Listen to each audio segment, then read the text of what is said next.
What's going on, guys? Jerry Neutron here, back with a brand new video, and today we're going to be doing some more PC building. Shout out to everyone that watched my AMD build video, but today we're working with the Intel side here again, and we're going to be putting together a budget gaming PC. So I've got a few parts together that I would consider appropriate for a budget build. We're going to put it together, benchmark the rig, and show you guys what kind of FPS we're getting with this budget build. So let's go ahead and take a look at the parts that I got. All right, so for the CPU, we're going with the Intel Pentium G4560. So this is a dual core processor with hyper threading, and this has been getting a lot of hype lately because it's supposed to have performance similar to an i3-6100 while being like 65 bucks. So we're potentially getting like 90% of the way there in terms of performance for nearly half the cost. So I'm gonna test that out in this build and make sure it actually lives up to par. We're also gonna be using the stock cooler here since this is a budget build, so just the Intel cooler there. Then for the motherboard, we are going with the Asus Strix B250F Gaming. So they sent this out to me for this build specifically.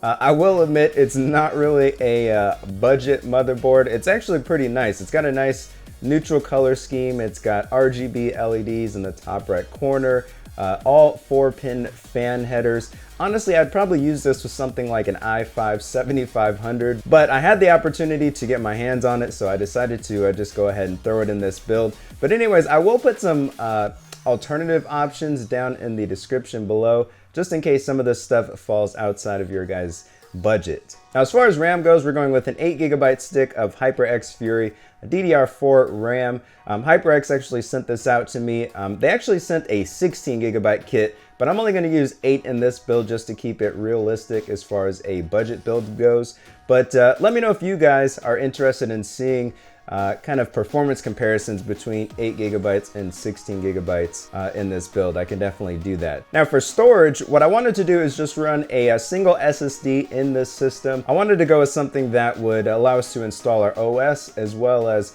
several games that we would regularly play. So I reached out to Toshiba to see if they could send me something for the build, and they actually sent me this drive here.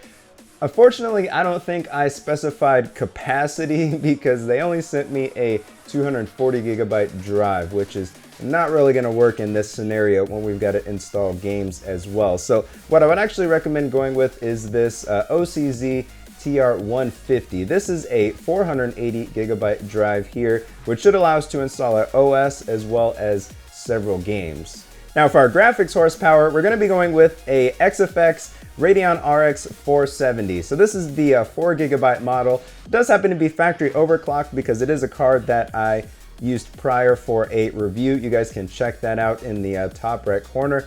But anyways, this is a pretty nice card. It's got an all black fan shroud on it. It's got a back plate on it. The fans are actually removable as well. XFX has separate LED fans that you can purchase for this card. So pretty decent card. It should give us some nice 1080p 60 FPS performance, and yeah, I'm excited to use this in our build here. Now for the power supply, I'm going with this 650 watt Be Quiet Power Zone PSU. To be honest, I'm only using this because I just had it lying around, but this is an 80+ bronze certified power supply. It is fully modular. It does have these kind of orange and black cables, which I'm not a fan of, but should get the job done in this case. Again, I will put links to some alternative options down in the description below.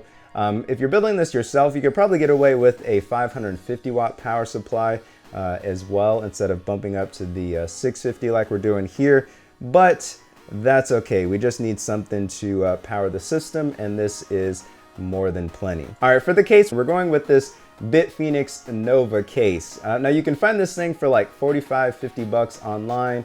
It is a pretty cheap case. You guys know I like the nice stuff, but this is definitely on the cheaper side here. It's got a nice little acrylic window on here. Not too bad looking. I'm not a fan of those ugly spaceship themed cases or gamery cases, all that crap. So I like the clean aesthetics for this. Anyways, I think I covered everything here, so let's go ahead and get started on the build.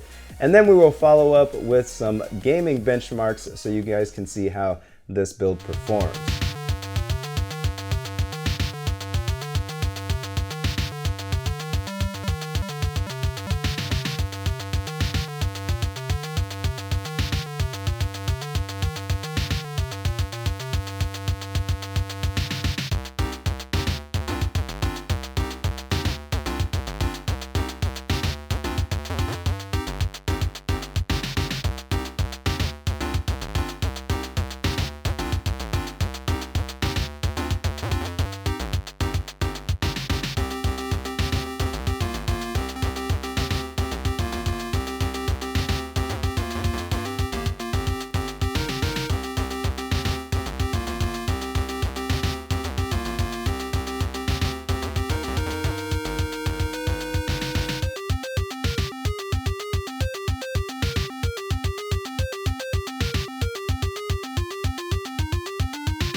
Alright guys, so the budget gaming PC is up and running now. I just finished. It's like super late, but here it is. You can see the little LED strip there in the corner, lighting things up. Not too bad. The build went fairly well. The only thing that was an issue was cable management, because there's pretty much zero room to tuck your cables in behind the motherboard tray. I also had to run the 8-pin connector here.